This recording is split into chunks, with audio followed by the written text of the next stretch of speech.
Hey guys, welcome back to RX Pharma chat. So guys, last video में हमने factors affecting the drug effect किया था। तो आज की वीडियो में इसके हम 2 पॉइंट करेंगे, टॉलरेंस एंड द एंटागोनिज्म। तो चलिए वीडियो को स्टार्ट करते हैं। सबसे पहले टॉलरेंस हमारे पास क्या होता है, मैं उन गाइस को बता देना चाहती हूँ कि हमने ये पहले भी कर चुके हैं, टॉलरेंस और एंटागोनिज्म क्या होते हैं, लेकिन मैं फिर से रिपीट कर देती हूँ जो भी हमारी वीडियोस में नए हैं।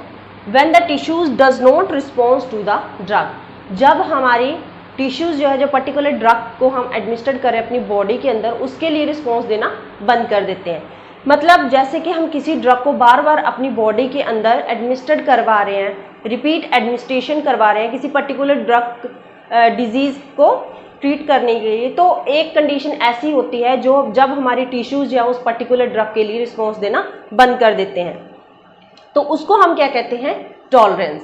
सो the large doses is required to produce an effect of the same drug. मतलब कि जिस ड्रग को हम 5 ml से हमारी बॉडी के अंदर फार्माकोलॉजिकल एक्शन शो होता था, तो उसी की हमें लार्ज डोज चाहिए सेम फार्माकोलॉजिकल एक्शन शो करने के लिए। मतलब कि वो 10 ml भी हो सकती है, वो 15 ml भी हो सकती है। मतलब कि हमें वहाँ पे लार्ज डोजेज रिक्वायर्ड होगी सेम थेरापेटिक इफेक्ट शो करने के लिए। तो हमारे पास टॉलरेंस जो है वो 2 तरह के होते हैं, true tolerance and the टैकीफाइलैक्सिस।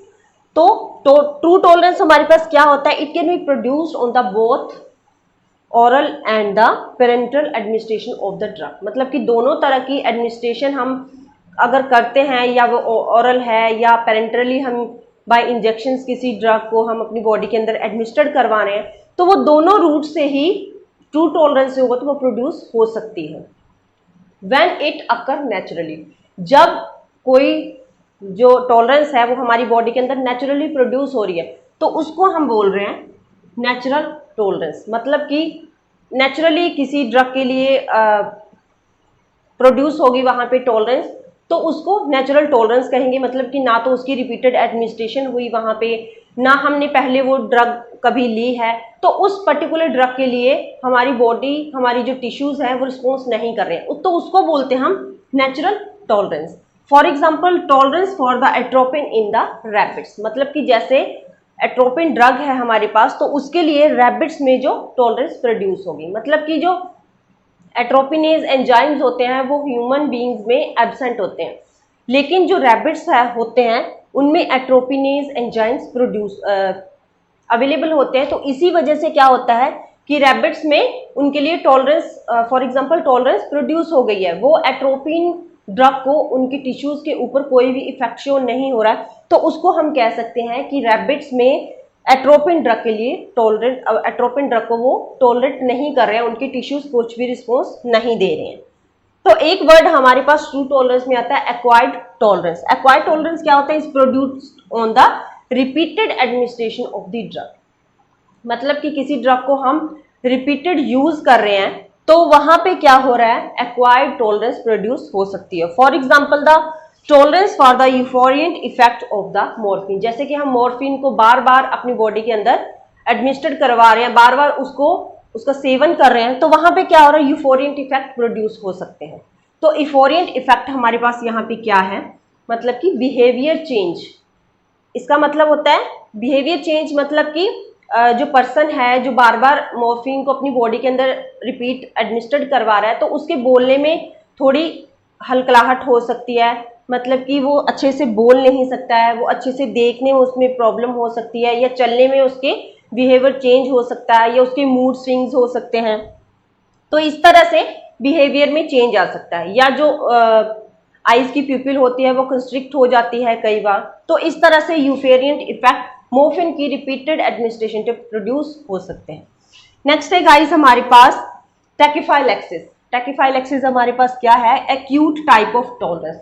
Acute type मतलब कि इसके सिम्टम्स कहीं कहीं देखने को मिल सकते हैं हमारे पर्सन में। It occur the repeated administration of the drug at the short interval. मतलब अगर किसी ड्रग को हम शॉर्ट इंटरवल में अपनी बॉडी के अंदर एडमिनिस्टर करवा रहे हैं, तो वहां पे हमारे टिश्यूज जो हैं, एक कंडीशन ऐसी आएगी कि वहां पे हमारे टिश्यूज है वो रिस्पॉन्स देना बंद कर दें, कोई भी रिस्पॉन्स वहां पे शो नहीं होगा, तो उसको हम क्या कहते हैं, टैकीफाइलैक्सिस। मतलब कि जैसे किसी ड्रग को हम ले रहे हैं, 5 डेज के लिए उसका कोर्स हमने पूरा कर लिया, तो 3 डेज के लिए पर्सन ठीक रहा, लेकिन 3 दिन के बाद उसको फिर से प्रॉब्लम हो गई, तो 3 दिन के बाद उसने फिर से उसका रिपीट यूज करना शुरू कर दिया। 5 डेज के लिए उसने फिर से साइकिल पूरा किया, लेकिन फिर वो 5 डेज के लिए ठीक रहा, उसने 5 डेज के लिए फिर से वो ड्रग लेना शुरू कर दिया। तो इस तरह जैसे किसी ड्रग को शॉर्ट इंटरवल में वो ले रहा है पर्सन, तो एक कंडीशन ऐसी आएगी कि वो ड्रग को हमारी जो टिश्यूज है टॉलरेट नहीं करेंगे, तो कोई भी वहां पे फार्माकोलॉजिकल एक्शन शो नहीं होता है। तो ये कंडीशन को हम कहते हैं टैकीफाइलैक्सिस। For example the tyramine produce the decrease rise in BP on the repeated administration. Decrease rise in BP मतलब कि जो हमारा हाई ब्लड प्रेशर होता है उसको डिक्रीज कर देते हैं। अब ये टायरामाइन यहाँ पे क्या है, ये एक ड्रग है जिसको हम माइग्रेन की प्रॉब्लम के लिए यूज करते हैं। एंटागोनिज्म, एंटागोनिज्म क्या होता है, when the 2 or more drugs used in combination then the produce opposite effect। जब हम 2 ड्रग्स को कंबाइन ले रहे हैं, मतलब कि फॉर एग्जांपल जैसे हम आयरन की टैबलेट ले रहे हैं या विटामिन सी की टैबलेट इकट्ठी ले रहे हैं, कॉम्बिनेशन में ले रहे हैं, तो वहां पे क्या होएगा, ऑपोजिट इफेक्ट प्रोड्यूस हो जाएगा। सबसे पहले इसकी क्लासिफिकेशन में हमारे पास केमिकल एंटागोनिज्म, ये 4 तरह का होता है। केमिकल एंटागोनिज्म, कॉम्पिटिटिव और reversible antagonism, non competitive antagonism and last one is the physiological antagonism. तो केमिकल एंटागोनिज्म फर्स्ट वन क्या है हमारे पास, chemical interactions between the 2 drugs. जब हम 2 ड्रग्स को, 2 मेडिसिन को अपनी बॉडी के अंदर कॉम्बिनेशन में हम एडमिनिस्ट्रेट करवा रहे हैं, तो वहां पे जो केमिकल इंटरेक्शंस प्रोड्यूस्ड होएगी दोनों के बीच में, तो वहां पे केमिकल एंटागोनिज्म प्रोड्यूस हो जाता है। मतलब कि फॉर एग्जांपल बान इन आर्सेनिक पॉइजनिंग, बाल एक ड्रग है जिसको हम आर्सेनिक पॉइजनिंग में यूज करते हैं। नेक्स्ट है गाइस हमारे पास कॉम्पिटिटिव और reversible antagonism. This is due to the competition between the 2 drugs for the same receptors. जब हम 2 ड्रग्स को एडमिनिस्टर कर रहे हैं कॉम्बिनेशन में अपनी बॉडी के अंदर, तो वहां पे क्या कर रहे हैं, दोनों ड्रग्स जाके, जैसे हम 2 ड्रग को बॉडी के अंदर एडमिनिस्टर करवा रहे हैं, तो वो हमारी बॉडी के अंदर क्या करेंगे, दोनों ड्रग्स हमारी रिसेप्टर्स के ऊपर जाने के लिए कंपटीशन करेंगे, उनके ऊपर कंपटीशन होगी कि कौन सी ड्रग वहां पे बाइंड होएगी। तो जो ड्रग जितनी ज्यादा बाइंड होएगी, मान लीजिए फर्स्ट वन हमारे पास ड्रग ज़्यादा बाइंड हो रही है, इसकी कंसंट्रेशन हमारी ड्रग की रिसेप्टर्स के ऊपर ज़्यादा हो रही है, तो जिस ड्रग की कंसंट्रेशन रिसेप्टर्स के ऊपर ज़्यादा होएगी वो वहाँ पे एंटागोनिज्म अपना इफेक्ट शो करेगा। मतलब कि वही ड्रग जिसकी कंसंट्रेशन रिसेप्टर्स के ऊपर ज़्यादा होएगी वो अपना फार्माकोलॉजिकल इफेक्ट वहाँ पे शो करेगा।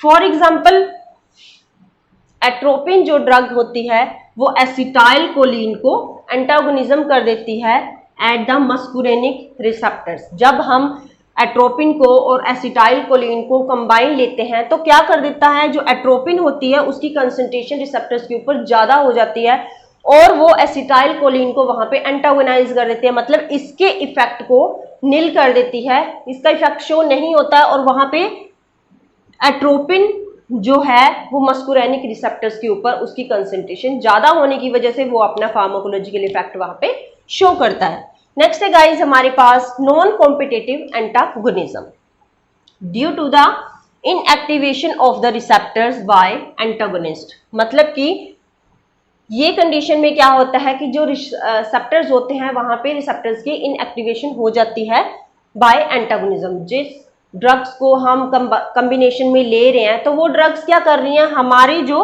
रिसेप्टर्स हो रही हैं वहां पे इनएक्टिवेशन हो रही है, मतलब कि रिसेप्टर्स वहां पे ड्रग्स को बाइंड करने में सफल नहीं है। वो मतलब कि वहां पे हमारी ड्रग्स बिल्कुल भी वहां पे कंबाइन नहीं हो रही है। कंबाइन होने की वजह से मतलब कि वहां पे ड्रग कंबाइन नहीं हो रही है तो उसकी कंसंट्रेशन वहां पे नहीं बढ़ेगी। जब कंसंट्रेशन नहीं बढ़ेगी तो वहां पे वो अपना फार्माकोलॉजिकल एक्शन शो नहीं करेगा। फॉर एग्जांपल जैसे एसिटाइल कोलिन है वो डेथ एमेथोनियम के द्वारा उसका क्या होता है, एंटागोनिज्म हो जाता है। मतलब कि जब डेक एमेथोनियम को हम एसिटाइल कोलिन के साथ दोनों ड्रग्स को कॉम्बिनेशन में ले रहे हैं, कंबाइन ले रहे हैं, साथ में ले रहे हैं, तो डेक एमेथोनियम क्या करता है, हमारे एसिटाइल कोलिन को ब्लॉक कर देता है, एंटागोनाइज कर देता है at the neuromuscular junction. Neuromuscular junction मतलब कि जो हमारे पास रिसेप्टर्स होते हैं, जंक्शंस होते हैं, ये जो टाइट जंक्शंस होते हैं, वहां पे क्या करता है, एसिटाइल कोलिन एंटागोनाइज हो जाता है। एसिटाइल कोलिन एंटागोनाइज हो गया तो मतलब इसका फार्माकोलॉजिकल एक्शन वहां पे शो नहीं हो रहा है।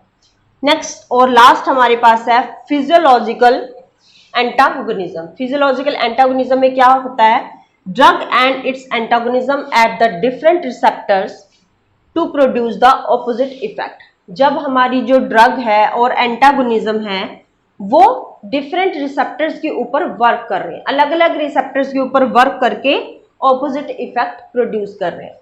मतलब कि जैसे हमारी ड्रग है उसको हम बॉडी के अंदर एडमिनिस्टर करवा रहे हैं कॉम्बिनेशन में, तो क्या हो रहा है, जो उसका एंटागोनिज्म है वो अलग अलग रिसेप्टर्स के ऊपर बाइंड हो रहा है। यहाँ पे ड्रग हो रहा है, यहाँ पे हमारी एंटागोनिज्म हो रहा है, तो अलग अलग बाइंड कर रहे हैं, वो अलग अलग एक्ट कर रहे हैं वो हमारे डिफरेंट रिसेप्टर्स के ऊपर, और वो ऑपोजिट इफेक्ट प्रोड्यूस कर रहे हैं। एक इफेक्ट कोई और शो हो रहा है, एक इफेक्ट कोई और शो हो रहा है, मतलब अलग अलग इफेक्ट वहां पे शो हो रहा है। For example adrenaline in the histamines anaphylaxis. मतलब कि जैसे एनाफाइलैक्सिस कंडीशंस में हिस्टामाइन एनाफाइलैक्सिस क्या होती है, एक एलर्जिक कंडीशंस होती हैं। तो इसमें क्या होता है, जैसे हम एड्रीनालिन को यूज करते हैं तो वहां पे क्या होता है, ये डिफरेंट रिसेप्टर्स के ऊपर वर्क करते हैं, तो वहां पे ये ऑपोजिट इफेक्ट शो करते हैं।